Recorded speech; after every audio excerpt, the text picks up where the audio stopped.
What is up, everyone, and welcome back to the Animous. Today we will be talking about an SDCS Freedom Gundam. And if you like the content of this channel, please make sure to subscribe, like, and turn on your notifications for future content and videos. So jumping straight into it, this kit right here is an SDS Freedom Gundam. This build right here, I made it for a local competition, and I chose the Freedom Gundam because it's one of my favorite mobile suits. I did choose this as well because of availability. I was fairly surprised at how well this kit would build. Normally I will steer clear of SD kits, they're not my forte.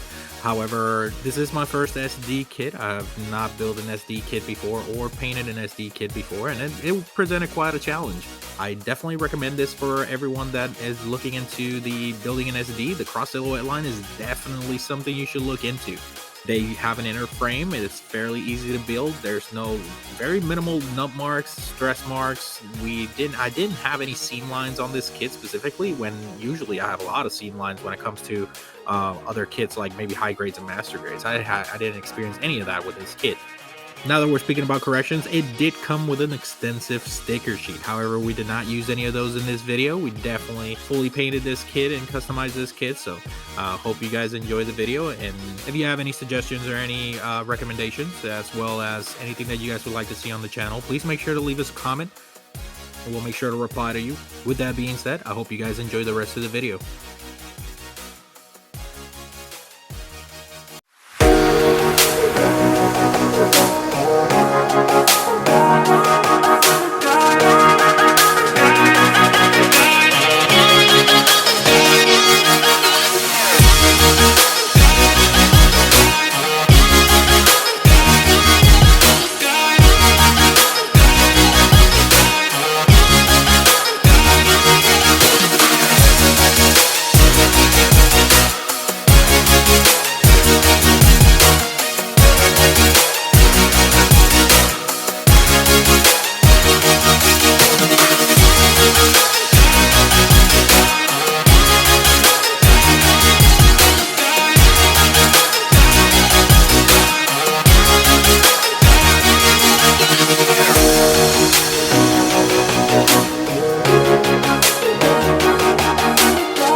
Well, that is it for today's video. I would like to thank everyone who stuck it out through the whole video. And if you like my content, please make sure to subscribe and like the channel, turn on that notification, and I will see you all next time.